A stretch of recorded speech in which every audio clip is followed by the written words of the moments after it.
Greetings summoners and fellow gamers, I'm InvaderXive and I'm here to bring you the first impression video on Hecarim, the Shadow of War, the newest champion on League of Legends. For those who are not familiar with League of Legends, you should know that they release new content and patches every 2 weeks. Hecarim is the newest playable champion edition. Before you spend your hard-earned IP or RP, you may want to learn more about the newest champion and how he stacks up against other champions in the roster. Hecarim is a melee fighter that can be played as a jungler. His abilities allow him to excel at dealing damage while constantly moving, giving you a great advantage over your enemies.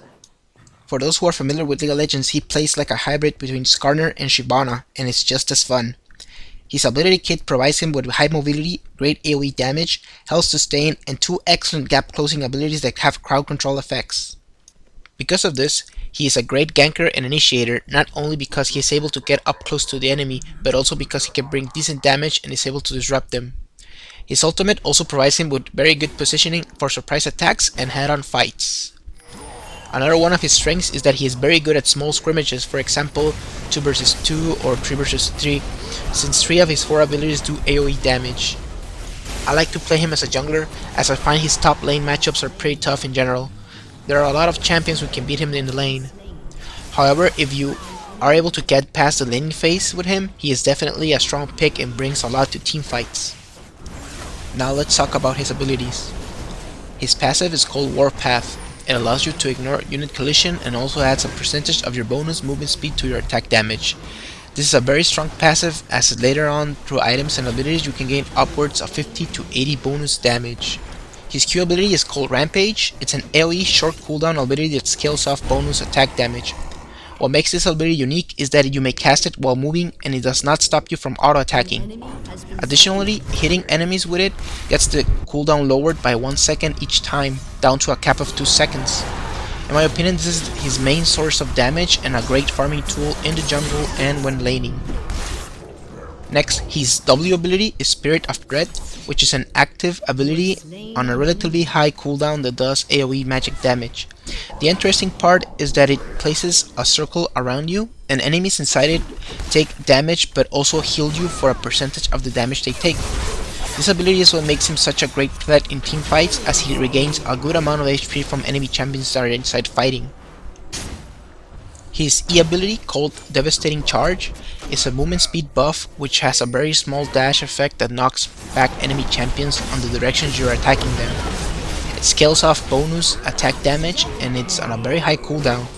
I like to max it second to your Q, as it scales very well with bonus damage and each point on it lowers the cooldown significantly. Finally, we got his R ability, his ultimate. This is his most fun ability and one of the coolest ultimates in the game, in my opinion, and it brings a lot of damage and utility to him. It's basically a very long dash ability that sends out projectiles that damage on a line. Additionally, this ability does more damage in an area you decide to land and causes enemies at this spot to run from you in fear. This is your second crowd control ability and it's a great tool for team fights and general initiation. For summoner spells, take Smite and Flash or Ghost if you're jungling. Ghost is good on him due to the added damage when ghosting, which can be very significant. However, if you're not comfortable with being without Flash, as most of us are, go ahead and take it. It gives you even better positioning tools. In the lane, either a mix of Ignite or Exhaust, and Flash and Ghost. My general thoughts on this guy are positive. He's a very balanced champion with a unique playstyle that is also very fun. He's a great escaper, ganker, and initiator. However, he lacks the abilities that make him tanky. He lacks somewhat of a role of a tanky DPS, if not built with defensive items. This is the reason why I think he is not overpowered, as some players have said before. The toughest part of playing him is getting past his laning phase. Although it may seem like his kit will allow him to have very high sustaining lane, there are some champion matchups that which you cannot win because of his high cooldowns on your W and your E. Yes, you can do a lot of damage with your combos, but the time you have to wait between them is very high. Because of this, I like to play him more as a jungler. When you do get out of the laning phase and have decent items, you really start to pick up, and that's what you should be focusing on, the mid to late game. I had games where I can become unstoppable in team fights due to your W and the great amount of AoE you bring. Again, I can't stress enough how useful his ultimate is. This is what makes or breaks playing him. A good coordinated ultimate with your team backing you up is devastating to the enemy team. But if you had to use it early on an escape, it means that the next team fight you will not have it, and you will be significantly less useful. At the end, the question on your mind is probably, should I buy him? My answer is yes. Buy him because you love to play high mobility champions with crowd control that really disrupt the enemy. Buy him because his ability kit synergizes very well. Buy him because he looks awesome and is very fun to play. I will now present you with a guide which gives a more in-depth look at how to build him, what masteries, runes, and of course items you should use for his two main roles, as a jungler and a top laner. Here's a simple jungle route you can do with Hecarim if you don't have the appropriate runes and masteries, or if you don't get the help from your teammates. The safest and easiest thing you can do is to buy a cloth armor and 5 health potions and start at the wolves, and get your Q ability. Start attacking and keep spamming, focusing on the big wolf. Make sure that you take a health potion right away so your health stays up. Once it's dead, run towards the blue buff and start attacking and using your Q ability when ready. Make sure to use your smite to secure the kill if you think someone might steal it, otherwise use it early so you can get it off cooldown faster. Keep taking your health potions. Get your W ability and then head to the raid camp. Focus on the blue wraith and make sure to use your Q ability when your W is up so you gain extra health. From here, go to small golems and walk away. Keep your health up with potions. Make sure to get another point into your Q if you plan to steal jungle, otherwise get a point into your E for ganking. By this time your smite should be ready again. Go take the raid buff. Make sure to use your smite when your W is up to gain extra health. After this, the raid should have respawned. Kill them and head to the wolves again. After these 2 camps you can head back to base or gank since you are level 4. From here it's just a matter of killing jungle creeps in any order you can, and ganking when possible.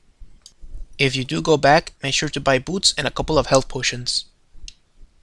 For runes, I will be recommending a mix of defense and offense. Personally, I take flat attack damage reds, flat armor seals, which work great for jungling and laning, magic resist per level blues, and health quints. Keep in mind that you can swap, for example, your flat armor reds for armor penetration, or your quints from HP to movement speed. It all depends on your playstyle and what you have available. However, the most important runes are the flat armor yellows, especially for jungling, so these are not swappable. For masteries, I like to take a very defensive build for jungling. I do 0, 21, 9, taking all of the jungling and damage mitigation against minion masteries and defense, and making sure to grab the improved smite mastery. On the utility tree, make sure to grab the mana per level, movement speed increase, and buff duration. If you're taking ghost as your other summoner spell, you may take 1 point into the offensive tree to get the improvement and take 1 point off the defensive tree. If you're laning, it all depends on your playstyle and who you're fighting, but I like to take 2109 when laning, making sure to grab all the attack damage relevant masteries in the offensive tree and the same masteries as before in utility. And finally, for items, we have again 2 builds depending if you are jungling or laning. When jungling, start with your cloth armor and 5 health potions. Then, you will be building boots depending if the team has a lot of crowd control and magic damage or physical attack damage. Your core items are Wriggles, Trinity Force, and either Frozen Heart, Maw of Maltodus, or Force of Nature. When laning, you start off with boots and 3 health potions. Depending on your opponent, you can build gold per 10 items if you're having troubles versus them. If not, you can start building your Trinity Force. For items, it will depend if you go solo top or jungling. These are a good choice of items, but remember that you should always build to counter your opponent when laning.